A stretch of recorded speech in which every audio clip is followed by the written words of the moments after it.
Now you are speaking. Okay.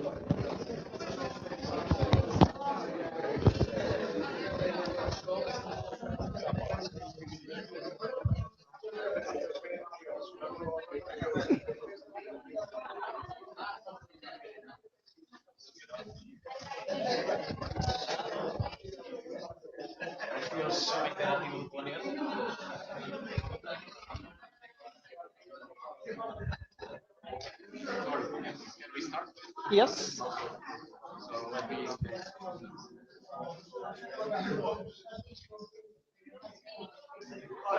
What are the rules? So I'll switch to English and good afternoon to everyone. So we'll start with the second talk of this year's series of talks in medical informatics. And it's a very happy moment for me because I've met Toru. I meet Toru every year at the yearly international conference from the IEEE Engineering, Medicine, and Biology Society. Okay, it's we always discuss gastroenterology imaging. It's been a passion of mine and a passion of Toru, which has remarkable papers on this field. And so we had this plan of inviting him to Porto, and it was very fortunate that Professor Toru Tamaki is from Hiroshima University. This is very long flight, but he's doing his sabbatical in France, so this was a perfect opportunity to invite him here. It's a pity that he has a bit of a fever, so thank you even more, Toru, You're welcome. For being here.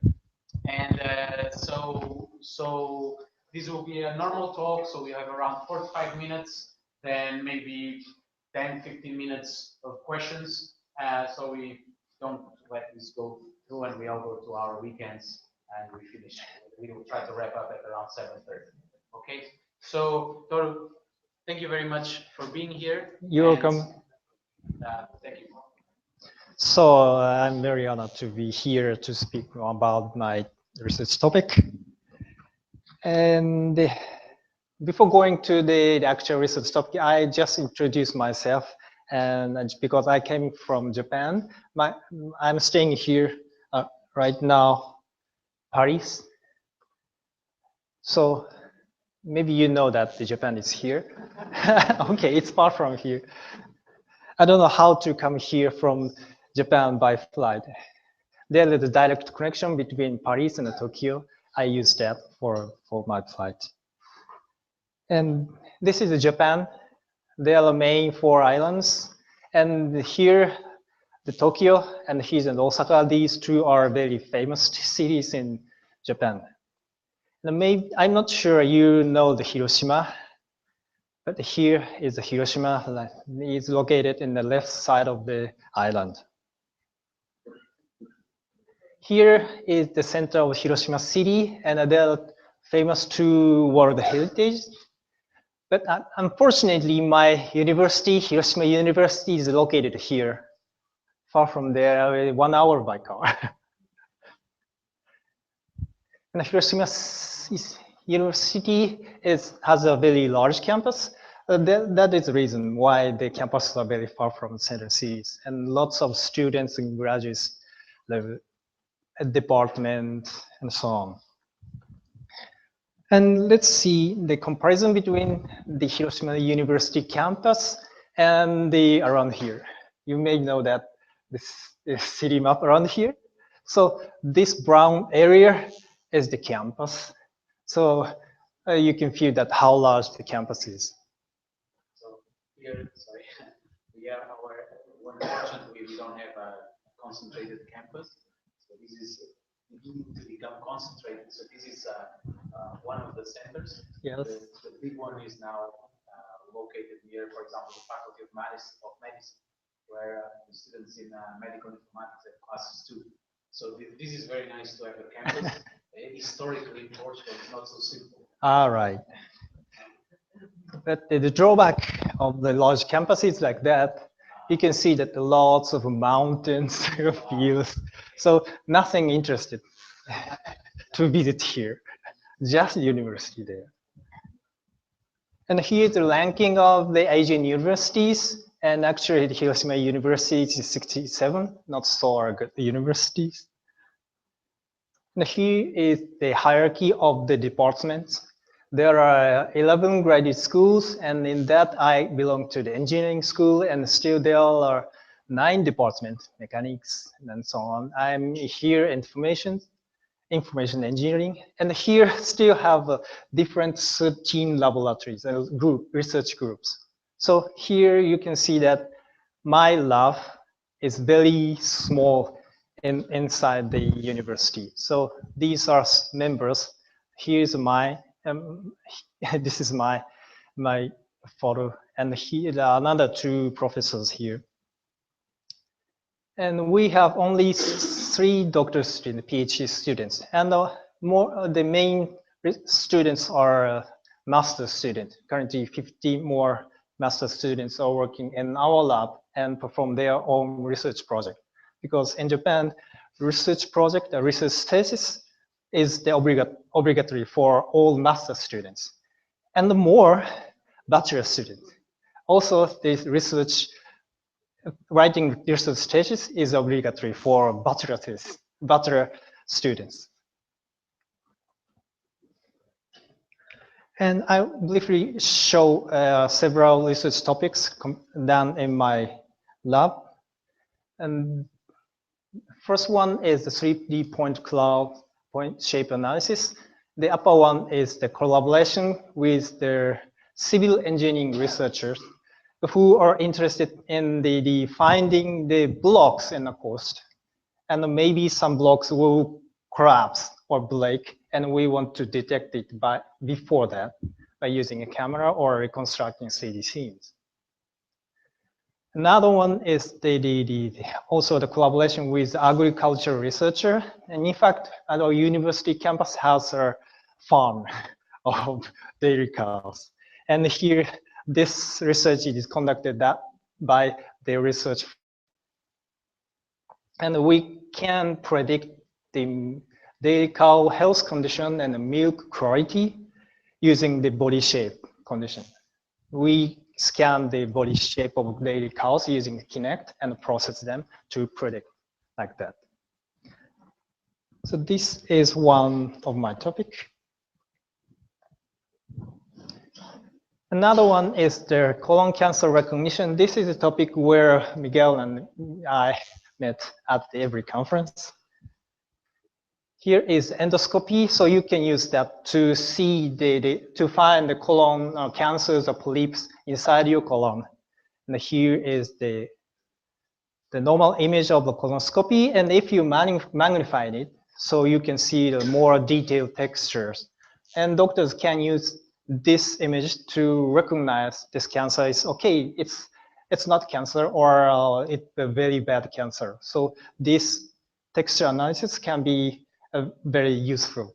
And as a medical image analysis, and in our lab, several students are working on a project to process this kind of image data.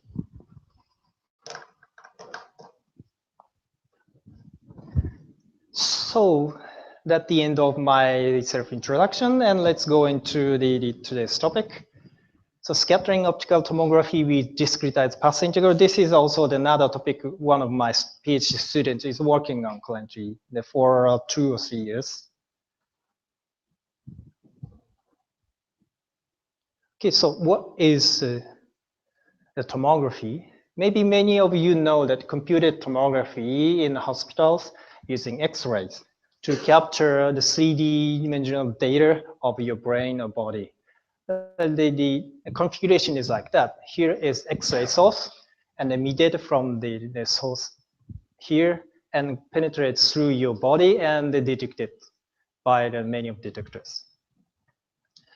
And this is not only the main modality or tomography used in the hospitals. Here is another one. Major one is MRI here, and another one is PET. That you can see the funny paintings here. These are machines located in our university's lab to not to scare the children, because children don't want to go inside this small place. But these paintings are very useful for children to enjoy this experience. Yes?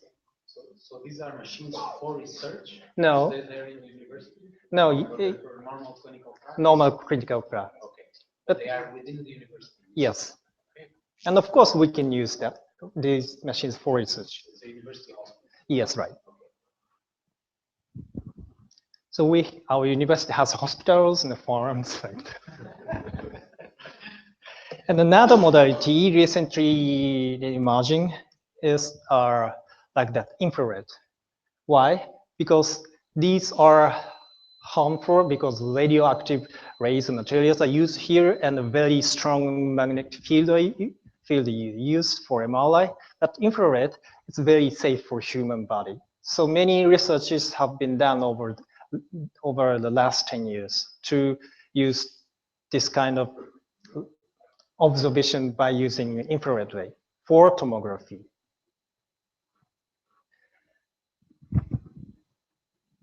The mainstream of optical tomography using infrared ray is this one, DOT, called diffuse optical tomography. Why?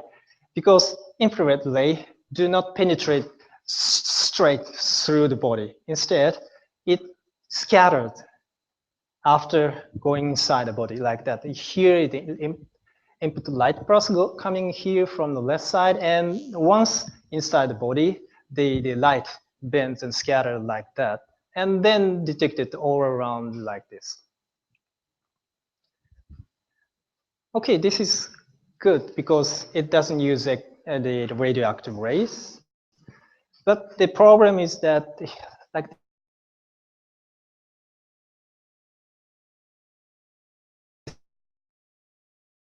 this clear the sharp, because the resolution of these methods are really limited.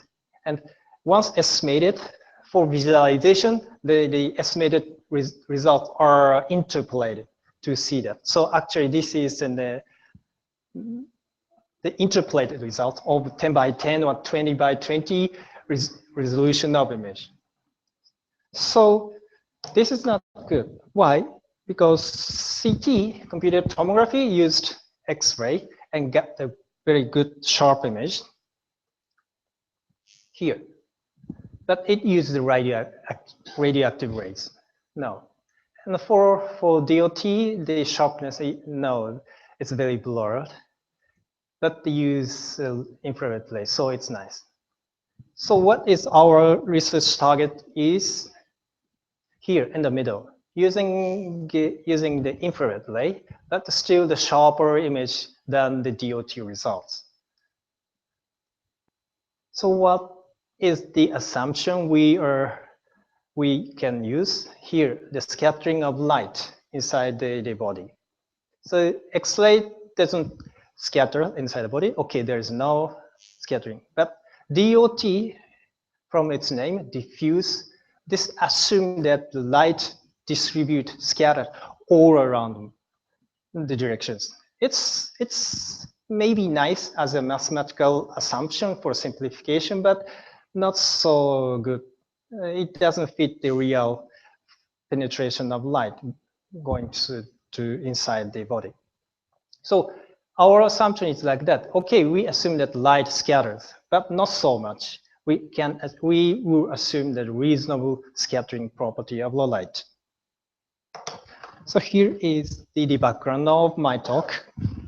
So then the question is how to tackle the target in the middle. Our approach is like that, scattering used in the computer graphics. Why? Because scattering happens everywhere in the fog or water, ocean, and sunset, or even in the food, Japanese food. This is.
How to do that? We estimate the model parameter, in this case theta, or in tomography, this parameter is inside the body. So if we can estimate inside the body, and if we can generate this observation model using computer graphics techniques for creating, rendering these kind of images, okay, let's use that for comparison between the observed images. This is the basic idea. This is very straightforward in a computer vision community there where I belongs to, but never done in the tomography community. Still, there are some attempts have been done in the computer vision on computer graphics communities like that. This research have been done recently, but for estimating the ink inside the cup from water, they observe this cup from 6 or 8 directions by using 6 or 8 cameras to reconstruct the inside of this cup. But okay, this doesn't assume that no scattering. And here is another one. This is the reconstruction of a frame. Still, there is no scattering. And here, they assume that the smoke scatters light, but this method can be used only for smoke because they use a laser scan for smoke cloud to obtain each section of smoke real time. No, this doesn't work for inside the body. And another one is the more sophisticated ones, but they do not estimate inside the variety of parameters inside a body. No, they estimate just a single parameter scatter or how much scatter and the homogeneous media.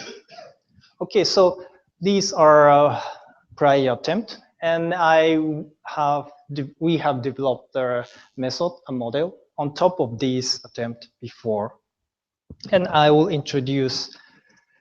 So what is the method used in the computer graphics community? So later I introduce my own research contribution, but before that, we need to understand what's those equations.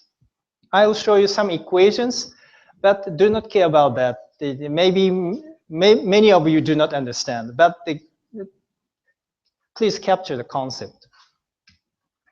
But in the computer graphics, they actually use these kind of complicated equations. Okay, let's start.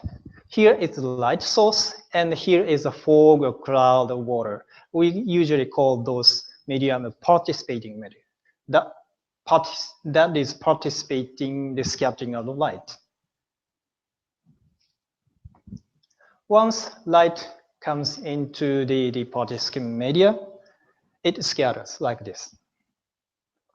Not only to this direction, but there are many possibilities for scattering directions.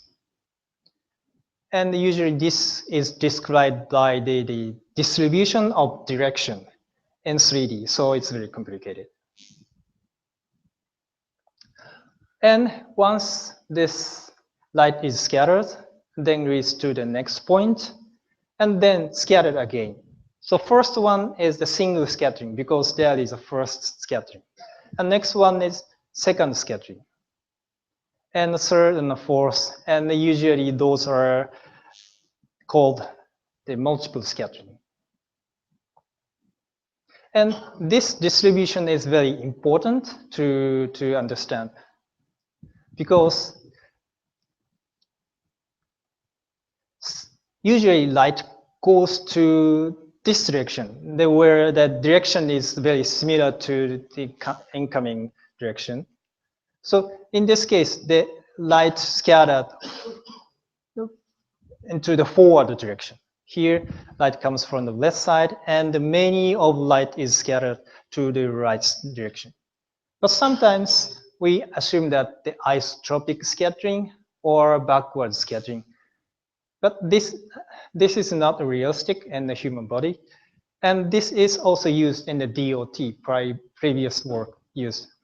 So this is nice as a mathematics for simplification, but actual scattering of light is this one. Light coming here and goes through the same direction. We want to model that. Then, okay, the light comes here and inside the scene or fog or water. And how do we generate the computer images? Here, like that. Put the camera or eye location and collect all the light or photons along this line of sight. Still, when collecting the photons inside the scene along this line, we need to care about the several types of participation of light to the medium. These are well known for kind of participation. First one is absorption. This is usually you see that in the coffee or milk, that the incoming light attenuates and then go to the another side of the body. So here, when you see the lights from this direction, amounts of light decrease because of absorption. But another one, there is another situation where the light's amounts decrease along the side. That is the second scattering, called the outer scattering. Light actually comes along this line of sight, but in the middle of the way, the light is scattered into another direction. This happens, therefore the light's amounts of light decrease. And how the amounts of light increase? Yes, because of the in-scattering. Here somewhere lights come here and they accidentally scattered to this line of sight. Then therefore, of course, from this viewpoint, light amounts increase. Another one for increasing light amount is the emission, like a fire or a lamp. But usually we ignore that for tomography. Okay, let's see inside the more equations. Okay, here light comes in to the body as the amount of light is L or Li, input light, to the body of the thickness of ds, small amount. Okay. And then the light goes out from the body and the amount is like this, dl. So this is the difference between the light amounts from incoming light and outgoing light. And in the physics, as physicians usually describe this phenomena using this kind of differential equation. Okay, how much the light differs? That is the linear of these three parameters. And distance, and the light amount, and the absorption coefficient. This is actually estimated in the computed tomography, how much each point inside the body absorbs the light. So this parameter is estimated in the CT, so the same for our project. And this is the differential equation, so we integrate them and we get this equation. This is well known as exponential attenuation. What does it mean? This means that the incoming light attenuates as a factor of exponential to the distance and the parameter. And then we observe the outgoing light. But this integration can be done only for homogeneous media. If the media is homogeneous, we have this equation. But if it's not homogeneous, I mean that every point has a different parameter of different coefficient, we cannot have this kind of analytical solution. But instead, we have this complicated equation. So integral remains and the exponent part. So this is tricky. So this equation will appear again in the later slide. Okay, this is absorption. Once you understand, the outscattering is almost the same. Incoming light and outscattered, and this is the difference of the light amount. And the equations are almost the same. Therefore, usually they combine them, these two coefficients together, just adding them here. And they call that this added coefficient extinction coefficient. So this is the addition of absorption and outscattering. So this is the target of estimation in our method. Here's emission. Emission is also this have a similar equation, but here have a positive sign. These have negative signs because the amount of light decreases. But here, emission means that there's something the light source inside the body, like a fire or light source. Okay, usually ignore that. Okay, I have explained absorption, outscattering, and emission. And there are 4 types of participation, and the remaining one is inscattering. This is very tricky. Not so straightforward to understand the equation. This is the more complicated equation for inscattering. What does it mean? This is also the light difference between incoming light and outgoing light. Okay, but here we have integral. Why? Because incoming light, the direction can be all around the directions. So therefore, we need to integrate the direction for all directions in the 3D. So this integral means that the integral for all direction omega. Okay, once light comes from the omega prime, this is the light amount from that direction. Okay, let's multiply the phase function and then integrate them together to compute this difference along this side. So this is very tricky part. So it's very difficult to manage in the research. Okay, let's combine them into a single equation here. This describes the light behavior or the light behavior between the incoming and outgoing lights of this medium. This part is attenuation. This part is inscattering. Or maybe we can write in this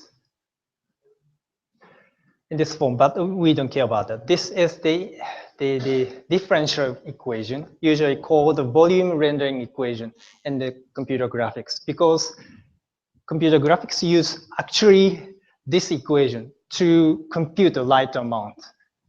So they solve this complicated equation. And then let's go back to the DOT, the previous work for optical tomography. Here is that equation, but I added the time resolved part. But okay, let's ignore that. They simplify this complicated equation into this form, PDE, partial differential equation. Okay, this is nice because we have lots of tools and solvers for solving a PDE problem. But their main assumption is the problem. Why? Because they assume that the light or phase function can be approximated by a spherical harmonics, or like a 3-dimensional Fourier approximation. Anyway, first order is a sphere, and the second order is the forward and backward and top and the bottom, like that.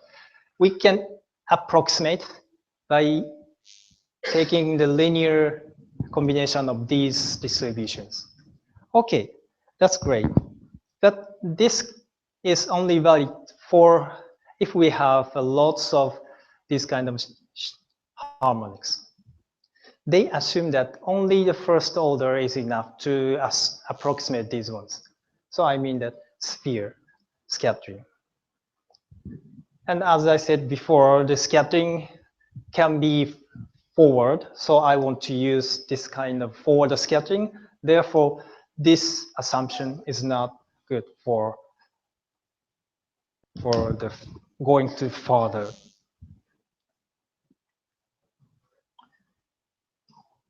Instead, how do we describe these complicated equations? Now I'm showing the integral form of volume rendering equation, and there's 2 or 3 slides before I have shown in the differential form, differential equations. But now here, integral equations.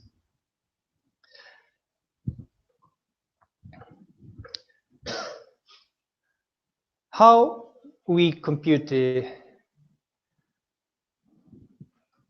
render the computer graphics images using this equation. That is very difficult to understand, but the main concept is very simple. Maybe some of you may have heard about the ray tracing or path tracing for computing images. What does it mean? So here is the light source, and here is eye or camera. We want to compute the images of this scene. Well, first we put the viewpoint and compute something here. Path ray tracing is like that. First, choose the ray from this eye corresponding to a single pixel in the computer generated image. Then go to the into the scene and find where the ray, this direction, hits onto the surface of the scene. Once this ray hits at the surface of an object, then go to the next one. Find another direction and goes to in this direction until the ray hits another object. And when ray reaches to another object, do the same thing, and then repeat this process until the ray finally reaches to the light source. This is the procedure of ray tracing for computer graphics. What does it mean? And at the end, we can compute a light contribution from this light source onto this pixel and onto this direction. But what happens if we select another direction for second ray, another one? Also, this can contribute to this pixel, this right. Therefore, you can see that light source bounces to another one, another surface, another surface, another surface, and finally is to your eyes. This is a concept for ray tracing.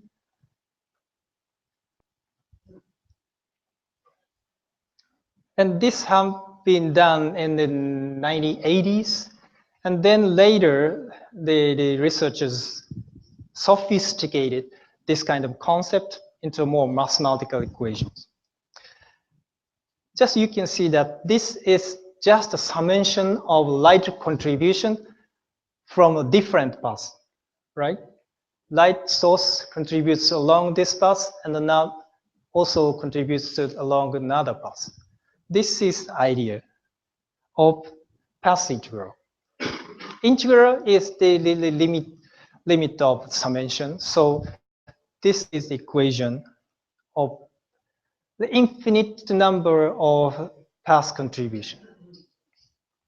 So when you compute the single pixel, you need to accumulate all possible light passes from all possible light sources. So this is the concept of equation. And that is also the name of a path integral, integral over path. Actually, we approximate this integral into a sum of passes, but that is, we don't care about that. And here are lots of mathematical notations. And actually, they use Monte Carlo integration to compute this path integral. Just compute a single pixel and a computer graphics image. Therefore, this is the reason why these rendering CG images take so long time.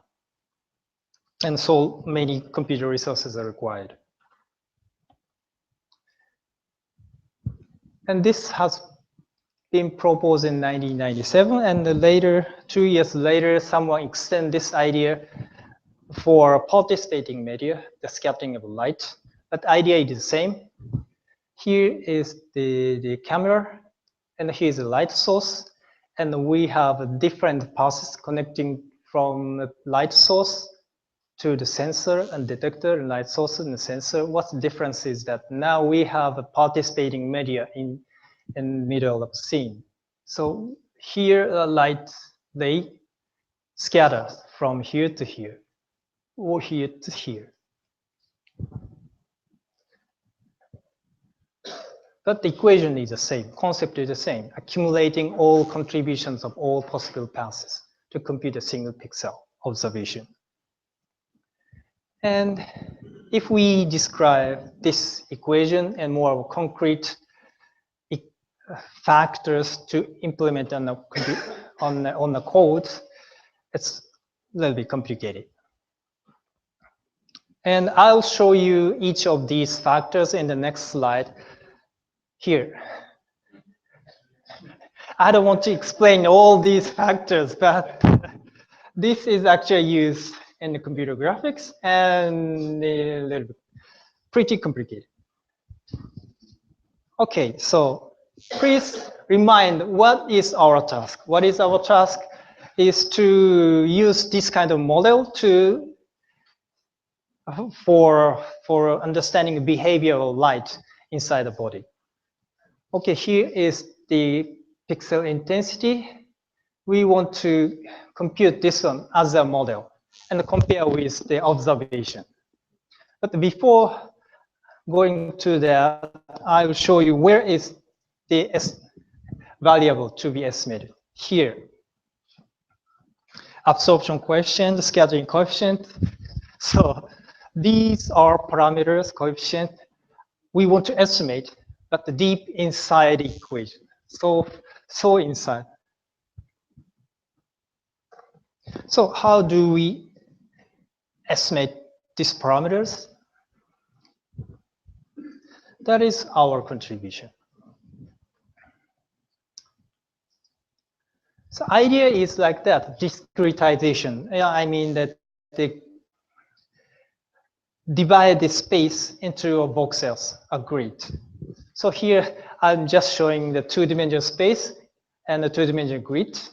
And here five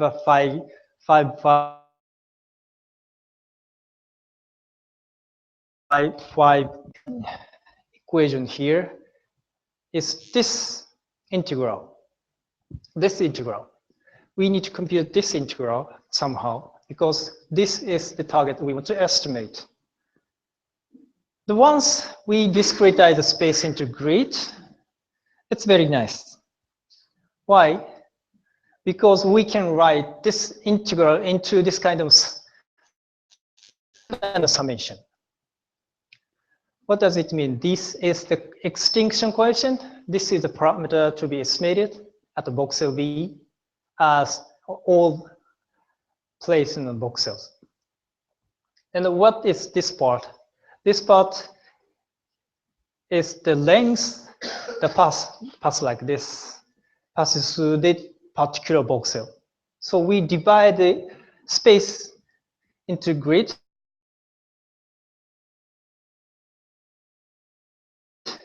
Extinction coefficient at every voxel. And also we divide the passes into voxels. Why this is good? Because we can serialize into a vectors like this. So here is a 5 by 5 grid, and we reform this two-dimensional array into one-dimensional array, just a reformulation. But once we have a vector, this can be written in an inner product form. Inner product is a the multiplication between two vectors. So it's very nice. Why? Because many optimization problem technique involve this kind of inner product in a vector form. So once we can write this inner product, so this complicated thing can be reduced to here. Okay, so I just reform this integral part into inner product. Just I rewrite that part. And then here, okay, that the inner product part. Now what is nice is that here I have shown as an example of path segment, just segment passing through two voxels. But this vector is a sparse, so we can add them to compute the complete path from top to bottom. In the equation, here we can add them. Here, this path vector is added. And here we can rewrite this one. Okay, here is assumed to be known, and this is the final equation. So now you can see that this equation is very simple compared to this kind of complicated equation. Okay, this kind of formulation, modeling, assumption, simplification, this is our contribution. Because of this simple form, we can estimate this variable. Yes. Oh, okay, 5 minutes. Okay. So just I corrected the observation from different position of light source and observation, changing the lighting source and observation positions. And then I have a lot of observations, so we can put them into a single optimization problem. And we solve this problem using a barrier method. Okay, I don't care, I don't explain this, but this is useful for solving this equation. Okay, here is the model, and here's observation, and we want to estimate the parameter by minimizing this difference between observation and the model. And okay, so I'll show you the, oh, no, no. Okay, from start.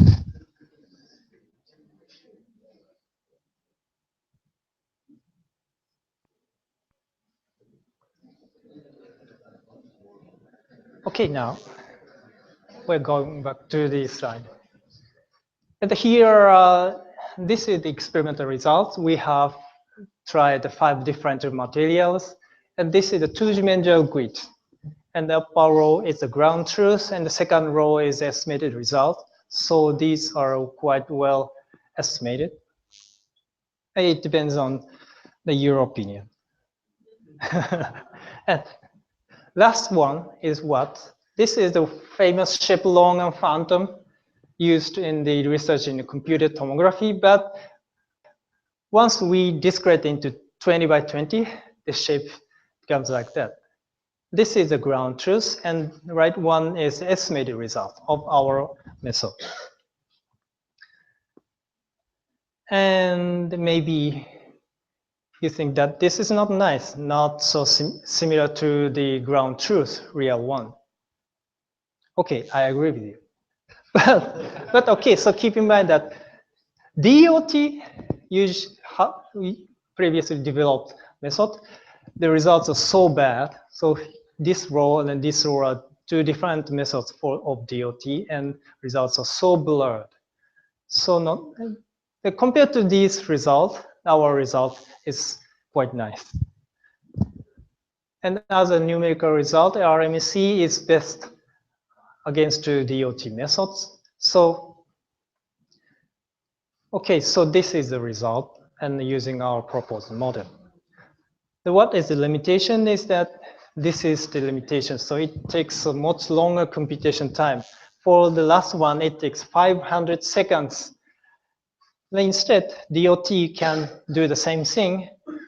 It's not nice blur images, but less than 1 second or about 1 second. So we need to reduce the computation cost and the further research. This is the result about 6 months ago. And later we developed something new methods. And this is the current result. Now we are preparing the paper submission. Here, okay, so let's imagine that this was the 500 seconds, our previous one, almost 500 seconds to achieve the convergence. But now, in 2 weeks ago, my student gave me the result like this. This is our current best one, about 1 second. So anyhow, we can solve this limitation, and maybe we do more better algorithm to do that, more complicated things. Uh-oh. Okay, so this is my last slide. I've shown you the optical tomography topics and our problems, and our approach is like that. Experiments, it's still a numeric, only a numerical simulations. We have not built the real hardware, so that is another future task. Okay, thank you very much. Thank you very much.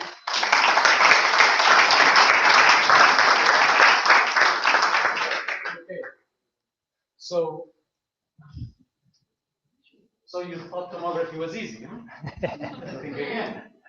And well, we're going to more complex levels than we, as the research community around the world. But a lot of work had to be done a bit like this, and a lot of talks a bit like this, so we could have, at the moment in our hospitals, our very normal CTs and MRI, fMRI, etc. The things we consider trivial now were hidden behind all these equations before. So this is very interesting and extremely complex. So this is impressive the way Toru you managed to explain, because as you see, the equations go really far, and so we might be peaking at the future. You know, we might not be. It depends on the result of this research, but these are the things that are bubbling here, and it requires a lot of signal processing, a lot of mathematics, and so this is a very interesting example of this type of works.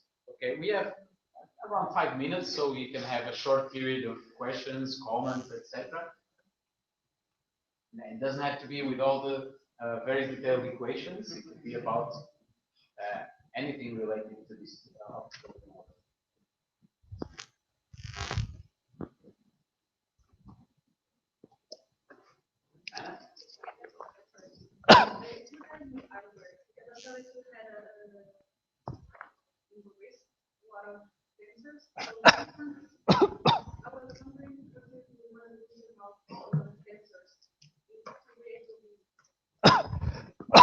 Okay, in this case, sensor resolution is 1 by 1.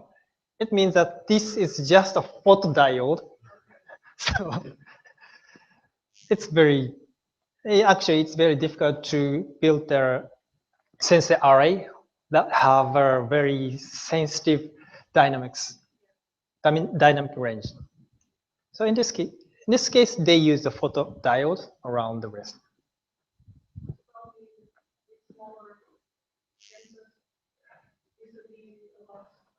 A larger, yes. This is not a practical one. So in the future, someone built a more smaller, compact. Yes. Maybe I can have one question. I remember, Toru, in the conferences, for example, in Milan, there's a lot of interest in optical tomography because of this no radiation. Right. So, maybe we can get enough precision. So a few exams that now need radiation, maybe not all, but at least a few we can substitute not bombard the patient with all these high doses of radiation. And I remember that one of the examples was because there's the limit of light penetration inside our body. It doesn't go up fully. No. So, but it was there was a bit of an opinion going on that this might be interesting, for example, for babies, because babies have very translucent Right. bodies. And for example, there were early attempts to do optical tomography in the brain of babies because Yes. light could penetrate well. Can you give us an idea of these? What makes sense to expect from optical tomography and what is possibly impossible?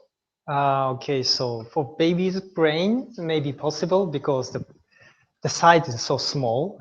And so what is the problem of using the infrared light is the penetrate distance, of course. The infrared light cannot penetrate the adult human brain because of the skull, right? That is impossible. So I think the size doesn't matter. If for a small one, this can be used in the future. For example, if you break your finger, you don't want to take a computed tomograph for seeing the inside the finger just for breaking the small part. In that case, maybe this can be used if the smaller device. Instead of a normal X-ray, I break my arm, I break my finger, and instead of an X-ray, I would go to this type of technology to avoid radiation. Right. So you believe that the precision can be improved to the level that we can actually make diagnostic decisions on this? Yes. With all this evolution. I mean, in 6 months, seeing this evolution, that's quite fast. So I guess it sounds like a promising technology. Thank you. Okay, any more questions or comments? Is there any machine learning approach from tomography?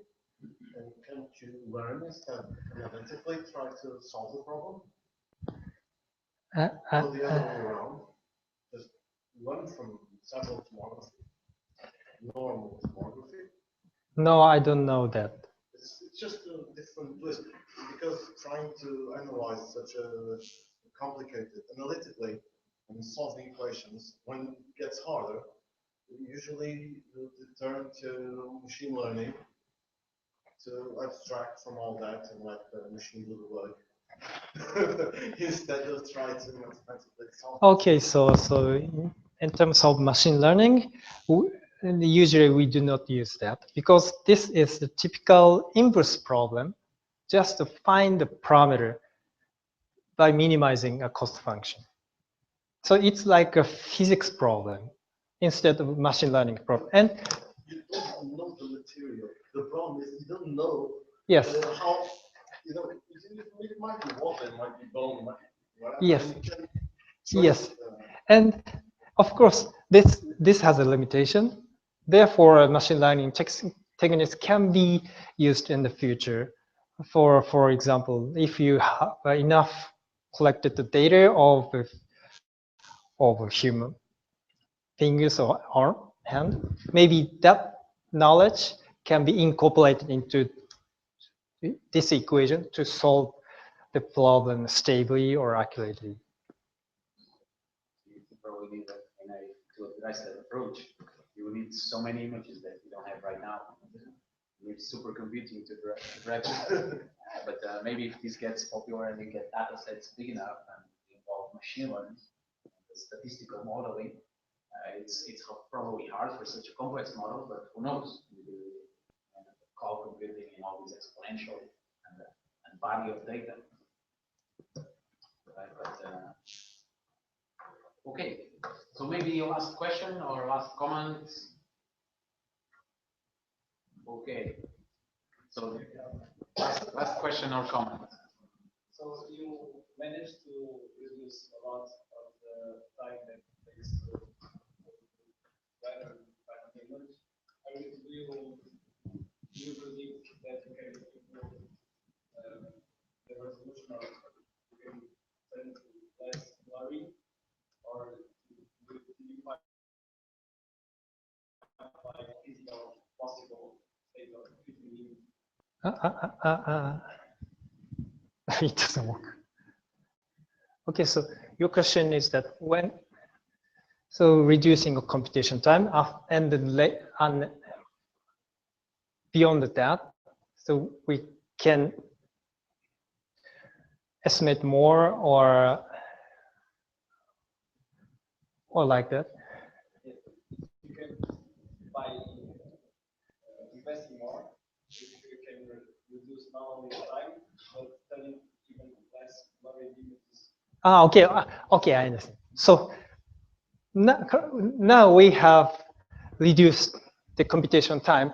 Then we can add more technique, more knowledge, more equation to solve accurate or to have a sharp image. But before that, even for a simple setting, it takes 500 seconds. So we gave up to use that. But now we can go into that direction, right? But we have not yet any ideas. But many things are available in many communities or optimization and machine learning. So we can use that. Oh, yes, of course. Thank you very much. All right, so I guess we have to close up. Just a small comment. So we had a telemedicine, let's say, talk last week. Today, maybe more focused on signal and image processing. And next week, I think we'll have another very interesting and different talk in which we'll go into another area that was here briefly mentioned, computer graphics, and see how this tremendous investment has been done in computer graphics, namely from the gaming industry and the movie industry, how much can we learn and then use it somehow for healthcare. So this is another emerging topic that might be very interesting. So all that's left is to thank our guest, Professor Toru Tamaki. Thank you very much for being here, and it was a pleasure. And well, let's see if you can survive dinner. but next time that you come here, I don't want these fever things. Okay, perfect. Okay. Thank you very much. Thank you very much.